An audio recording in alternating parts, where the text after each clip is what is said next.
So what's the Dow and what's the NASDAQ? And people tend to use these frames frequently. The Dow Jones Industrial Average and the NASDAQ are actually composites of stocks or indices. They are used as indicators as to market direction, market health, market strength on various sectors. So Dow Jones Industrial Average is actually the top 30 best performing, largest, most stable companies in the stock exchange. And then that's an indicator of general stock market health. When they look at that, if that's down or up, it's a main indicator of what the market is really doing right now. And then you have the NASDAQ, which is basically tracking the technology stocks. And that would tell you if innovation and technology is doing well, and that's a guidepost in terms of are those kind of stocks doing well right now. You look at the NASDAQ, so you don't have to look at a specific company, whether it be a Facebook or a Google. You say, is the sector doing well? Is the NASDAQ doing well? And the NASDAQ will tell you that. Oh, wow. So it's like tracking of a sector. So the Dow and the NASDAQ are two main composites that people use to track the stock market in general. Okay, cool. The execution. I think we spoke about it in our previous. Execution is basically whenever you buy or sell, if the transaction was actually done, you can put an order, but it is the trade is not closed until it is executed. So execution is just a definition that the transaction was completed. Okay. Margin. Margin is basically leverage. So we can look at, you have additional margin, or you basically additional leverage, or you're borrowing money. So for example, you have $1, you might be able to borrow $10 because they may give you 10-to-1 leverage or 10-to-1 margin, which is basically you borrowing money that is not yours. You actually, most people don't realize this, you actually pay some kind of fee for however long you hold a margin account, and whenever you're using the margin, you pay like an interest cost. So you get margin and people think it's free. Some brokers nowadays are providing free because they just want you to wipe out your account. For years now they have been doing that for the smaller person, and the micro trading and give you a margin account. They're not getting lost a day.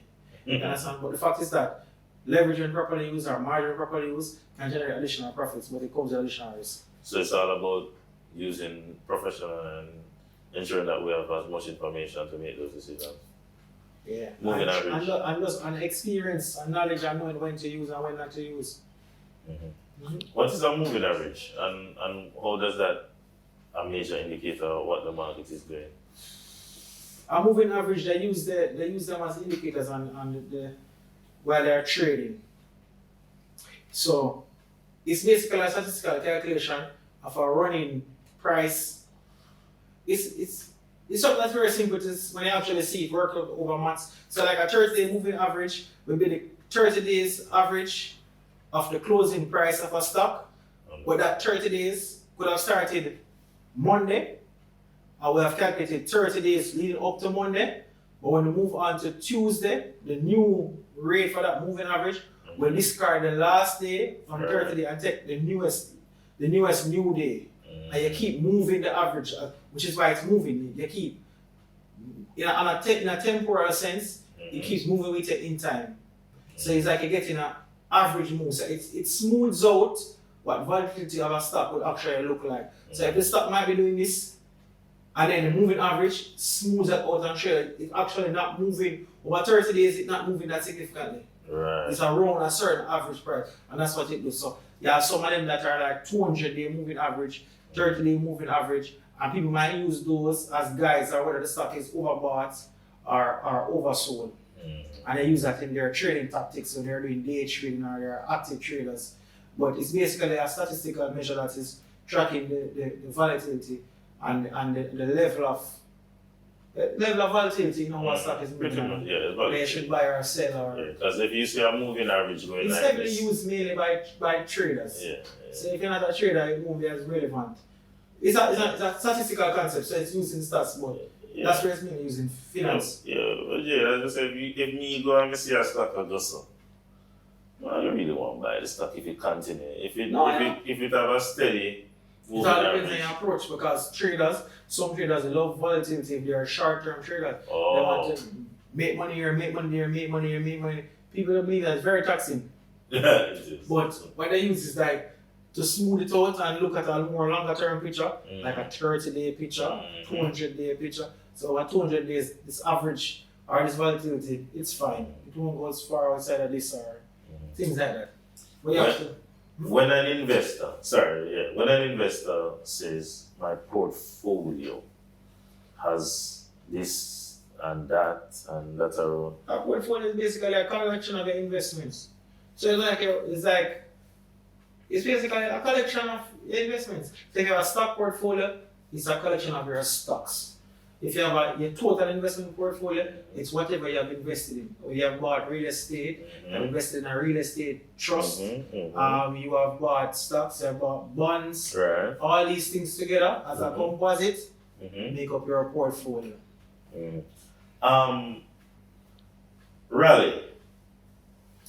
This is a rally in a market, in a stock market, for example, is a rapid general increase in prices across the market. Whenever everything is going up, they'll say, oh, the market is rallying, or the whole market is green, because they tend to, when they say these things, it's really just an indication of general market direction, or like a pick up in the pace of the increase in prices.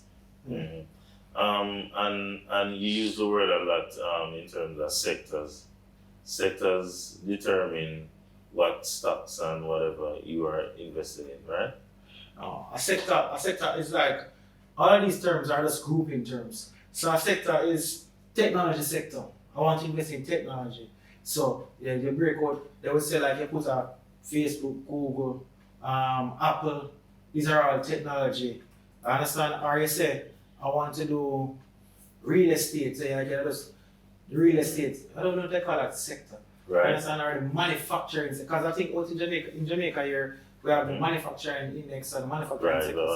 So all the companies that are doing some form of manufacturing, and they have the financial sector, all the companies that are participating in financial activities, or a financial house, or a bank, or things like that. So that's why sectors are basically groupings that allow you to look at segments of the market, aka sectors of the market. What is a stock symbol? A stock symbol or a stock ticker is basically some alphanumeric representation of a company on the stock exchange. So, for example, I don't know if Tesla is a T, Geo, that's the prison stock, which I'm thinking of getting out now because emotionally I can't manage it. It's Geo, that's their ticker, that's why that's on my mind. Wells Fargo, Deutsche Bank, DB is for Deutsche Bank. So basically there are symbols that are used to represent the stock on the exchange, because there are a number of stocks, they're not going to write out every single thing. So basically it's a representation, a symbol for that company. And you don't need to know all of them, because reality is that you're not going to invest in every stock. And if you're doing that, you invest in an index, which is also has its own ticker. So like Vanguard, OO, VTI, these are Vanguard, or the ARC, W, ETF, or ARC, F, ETF. You don't need to know all of them. Whenever you decide to look at a stock or an index, you look at that specifically. You don't need to know everything. I think that's a thing that people need to be constantly reminded. You don't need to know everything in the market to invest. The word yield and return, which is what we're in it for. Yield or return is basically the amount of money you make on your investment. So some people like a dividend yield, for example, will be how much money you have made on a relative basis in terms of the price of the stock relative to the dividend. Some percentage of that as a return calculated give you a yield. So it's like, how much money did I make? My dividend yield was like 4%. That would be a good 4% of what the actual price of the stock is. That's good. Yeah. Good. Guys, diamonds and bombs dropping here, along with gems. I think my friend Jade has given us a clear picture of some of the definitions and what they mean. I want you guys to go there and learn for yourselves and do your own research as well, and try to edify yourself in investing on the stock market. As much as I have invested on the stock market, there are terms and terminals that I've learned today. So guys, go out there and be bold, be brave. Alright? Yeah, and the fact is, guys, there are thousands of terms. So what we need to do is just spend time going over them, familiarizing yourself with them. Whenever they come into your space, depending on what you're doing investment wise, you go and learn that. And you watch our videos, and we'll keep you up to date on what is going on. And if you have additional information to add, because we don't necessarily give full and complete definitions, because that's not the nature of the show. We're not trying to do that with a dictionary, but add. If you have it, add it in the comments, because our followers will read it and they will benefit from it. So. And any questions you have to ask about us, you can put it in the comment box. Yeah, and use our links and read the books, because the books we refer have terms in them that you can learn and that will benefit you in your investment journey. Yeah. And most important, guys, like, share, subscribe, ring the bell.